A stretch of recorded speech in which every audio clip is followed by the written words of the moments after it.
Underdog when it first started? Well, it was sort of an underdog because we didn't have a building and we didn't have a program, we didn't have staff, we didn't have kids until we got started. We had to get authorized by the school district to operate, and we're competing with the school district for money, so it's kind of unusual to go to your controlling entity and have them know that they're going to lose money if they give you a license to operate. So, a little bit we were, yeah. How come? So did you have opposition at first? There's some people who are opposed to charter schools, but we had so many students that wanted to go here that really helped out. So what is the difference between public schools and high-tech high schools then? We are a public school and they are public schools, so that's the first thing, is we're public, which means we're tuition free. And the ways in which they're different is that there are some rules and regulations in the Education Code of California, a lot of them, that don't apply to charter schools. So we are more flexible, we're more agile than regular schools are. That's the main one. Okay. We also get less money per pupil than regular ones do too. That's another underdog aspect. Why is that though? Well, the reason for that, as best I understand it, is because they have a big central office to support and we don't. So we get $6,500 next year for a high school student. They get $8,300 for a high school student, and we don't. We have a pretty thin central office function compared to the district. So it's 8% of revenue goes to support our central office. And San Diego Unified, it's 23%. Okay. Business-wise, is high-tech high schools a good business model? Like some of the things I was mentioning about Google is that they give free applications, they don't advertise, and they just do networking.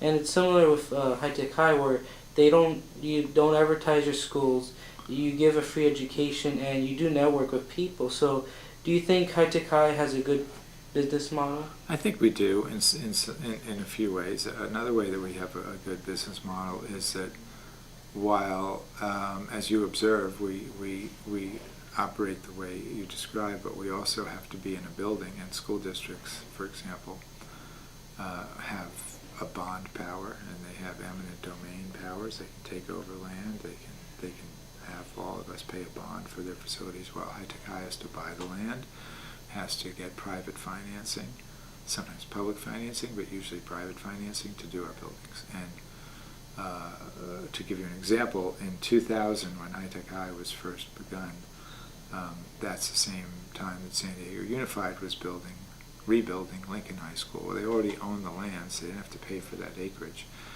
And it took us 5 years and $37.5 million to build out the village for 2,000 kids. And they had 2,000 kids, and it took them 8 years and $130 million. So that's a pretty good business model, I think. Okay. Talking about Google, do you think it's reliable for school, for people, for students, for example, they want to do research and they go to Google? Or do you think technology has an impact on the learning process at high-tech high? I think technology definitely has an impact on the world's learning process, and high-tech high is part of the world.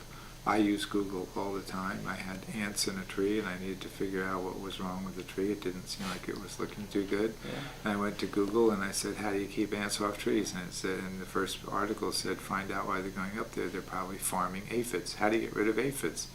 Spray soapy water, which is non-toxic, on the tree. And that's what I did, and the ants left. So that took me a couple of minutes on Google to do. I mean, it's and I've seen a study recently that showed that Wikipedia is more accurate than textbooks in general. Okay. How about yourself? Do you think high-tech high now is a top dog, since it's been acclaimed to be one of the best schools? It has been, but I like to not consider ourselves too arrogant, like a top dog. You know what I mean? I still like the scrappy. There's a benefit to being an underdog. Yeah. You know, if you're an underdog, like in the Super Bowl this weekend, a lot of people were rooting for Arizona because they were the underdog, and I mean, my favorite team, the Patriots, weren't in there, but it was, and I was sorry that the underdog didn't win in a way, I think that's always been a compelling story, especially in this country. People root for the underdog. So, do you like High Tech High being considered as an underdog then? I don't mind it being considered as an underdog. The fact that we have fantastic teachers and that we are a place that most people love to come to go to school and work, like I do, and my family does, has been just really, really great. But yeah, I don't mind that's considered that. Okay. When I was doing research on High Tech High when I first came here, I found out that Qualcomm was involved. What is the relationship between High Tech High and Qualcomm? Yeah. Well, Gary Jacobs was working at Qualcomm when there was a group of people who wanted to start a charter school or some kind of school, and I came over to describe to them how they could do a charter school, and that's how we got started. And Qualcomm gave us the very, very early seed money that made it all possible. The earliest money is always the hardest money to get, and things got going after that. So they've been very important. They've helped us since then, but they've been very good to us. Good relationship. So they promoted High Tech High School because they wanted a better education? They wanted, there was not enough H-1B visas to bring in people from other countries, and they loved the people they brought in from other countries. They have many, many of them there, but like a lot of other employers, when there weren't enough visas to bring people in, they started thinking, well, what about the people who are already here that we're not developing? Why don't we change our education a little bit so we can not have to always look to other countries to supply us with talented engineers and other types of people. Yeah. Okay. In the future, in what direction are you going with the High Tech High Schools in the near future then? Well, we have High Tech High in Chula Vista, which is a really, really cool building that just opened up, and we have another building that's really interesting that's not open up in North County yet until July. We have a middle school that's opening in North County. That's going to be a feeder school to the high school. We have a middle school that's going to be open down in Chula Vista, and we might do another high school in Chula Vista with an entrepreneurship theme. Okay. And we will be also, and we're doing an online high school that we're going to start doing in the fall. So we're pretty busy.